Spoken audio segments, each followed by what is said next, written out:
Hi everyone, welcome back to my channel Amit Smith blogs. और आज के इस वीडियो में हम बात करने वाले हैं बनारस की।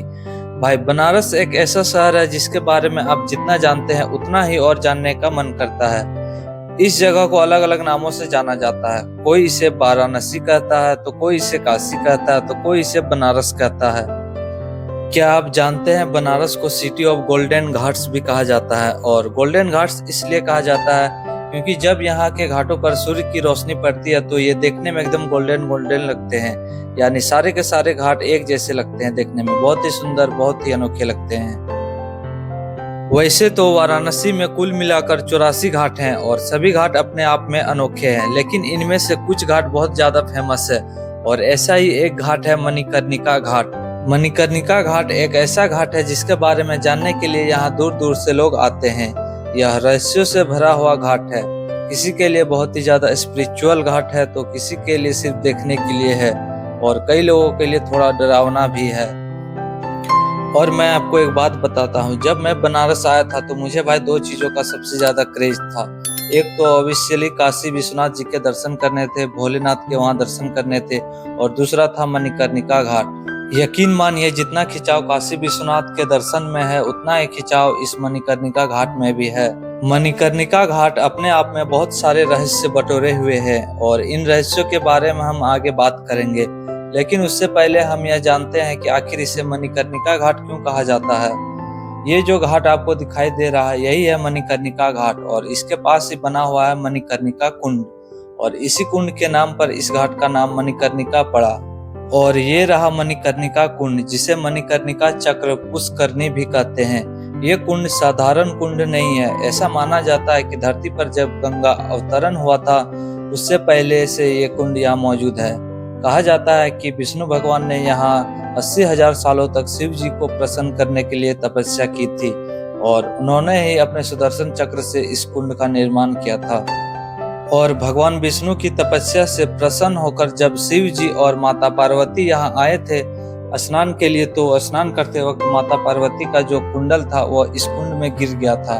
इसकी वजह से इस कुंड का नाम मणिकर्णिका कुंड पड़ा।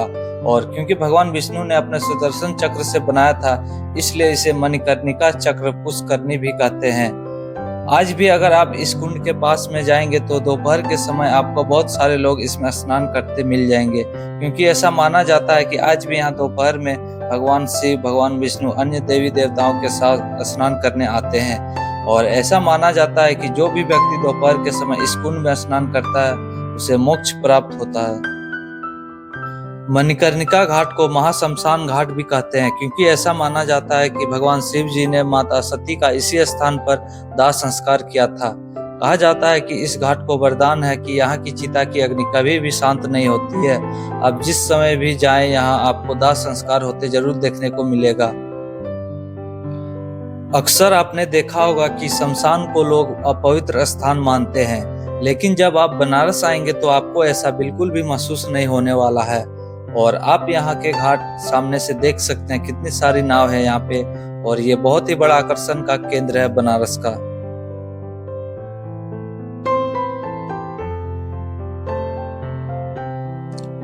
मणिकर्णिका घाट तक पहुंचने के लिए दो रास्ते हैं। आप चाहें तो गंगा द्वार से होते हुए भी मणिकर्णिका घाट जा सकते हैं, या फिर आप ज्ञानवापी चौक से मणिकर्णिका का जो गली है उससे भी जा सकते हैं।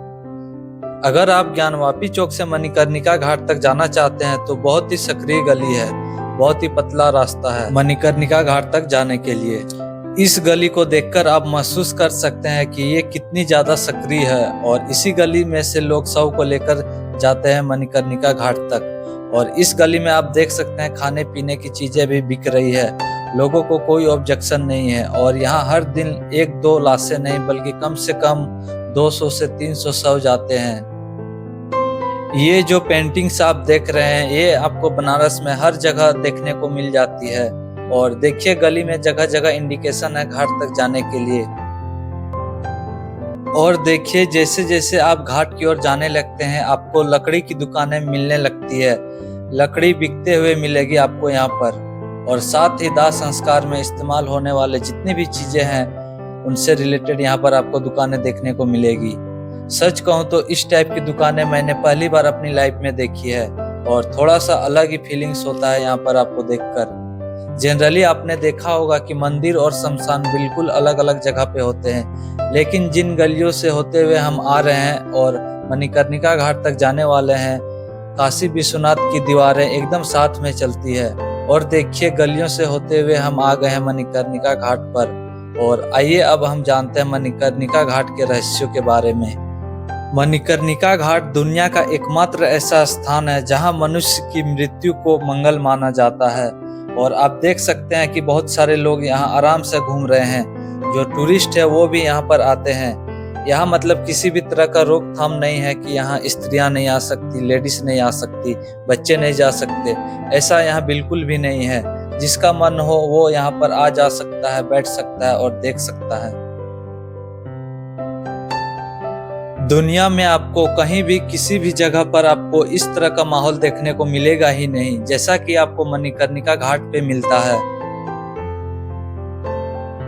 मणिकर्णिका शिव जी का स्थान है, इसलिए इस स्थान को पवित्र माना जाता है। और ऐसा माना जाता है कि जो लोग कार्तिक शुक्ल की चतुर्दशी अर्थात वैकुंठ चतुर्दशी को बैसाख के महीने में यहाँ पर स्नान करते हैं, उन्हें अपने पापों से मुक्ति मिलती है। ऐसा माना जाता है कि यहाँ मरने वाले लोगों के कानों में भगवान शिव जी स्वयं तारक मंत्र देते हैं और इसी तारक मंत्र की वजह से उन्हें मोक्ष मिलता है, यानी वो जन्म एवं मृत्यु के चक्र से छूट जाते हैं। और यही वजह है बहुत सारे लोग दूर दूर से मणिकर्णिका घाट पर अपने प्रियजनों के मरने के बाद उनके दाह संस्कार के लिए यहाँ आते हैं।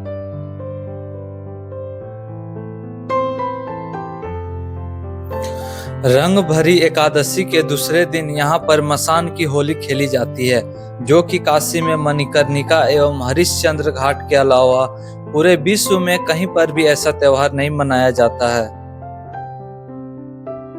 होली को लेकर काशी के जो लोग हैं उनमें बहुत ही ज्यादा एक्साइटमेंट होता है और यहाँ के लोग रंग भरी एकादशी का इंतजार बहुत ही बेसब्री से करते हैं। और मैं आपको बताऊं कि इसी दिन से यहाँ होली का हुड़दंग शुरू हो जाता है। और ऐसा माना जाता है कि महादेव गोरा का गोना कराकर इसी दिन काशी की गलियों में घूमे थे और इसके अगले दिन यहाँ पर चिता की भस्म से होली खेली जाती है और इसे ही मसान की होली कहते हैं। ये कोई छोटा मोटा त्योहार नहीं है, यहाँ के लोगों के लिए बहुत ही ज्यादा यहाँ के लोग एक्साइटेड रहते हैं। और साथ ही ये मसान की होली पूरी दुनिया के लिए बहुत ही बड़ा आकर्षण का केंद्र है। यहाँ दूर दूर से लोग इसे देखने आते हैं और साथ ही इस होली को खेलने के लिए भी आते हैं। और कहा जाता है कि जो लोग भी इस होली को खेलते हैं उनको जो आनंद मिलता है उसका वर्णन शब्दों में करना बेहद मुश्किल है। और ऐसा ही एक उत्सव है शमशान नाभिका उत्सव, और यह उत्सव मनाया जाता है नवरात्रि के सप्तमी के दिन। और इस दिन नगर वधुएं यानी प्रोस्टिट्यूट मणिकर्णिका घाट पर नृत्य करती है और शिव जी से प्रार्थना करती है कि उन्हें आने वाले किसी भी जन्म में नगर वधु वापस से न बनना पड़े। और इस उत्सव का आरंभ राजा मान सिंह के आग्रह पर हुआ था और उसी समय से यह उत्सव यहाँ पर होता आ रहा है। गरुड़ पुराण के अनुसार सूर्यास्त के बाद शव दाह नहीं होता है, लेकिन भगवान शिव से जुड़े होने के कारण इसे महाशमशान कहा जाता है। और यहाँ पर 24 घंटे यानी दिन रात अंतिम संस्कार की अनुमति है। तो देखा आपने कितने सारे रहस्यों को समेटे हुए हैं ये मणिकर्णिका घाट। तो मणिकर्णिका घाट से जुड़ी हुई जानकारी आपको कैसा लगा मुझे कमेंट करके जरूर बताएं। और अगर आपको यह वीडियो अच्छा लगा हो तो प्लीज इस वीडियो को लाइक करें और साथ ही चैनल को सब्सक्राइब करना ना भूलें। मिलते हैं अगले वीडियो में, तब तक के लिए बाय बाय। जय हिंद, वंदे मातरम।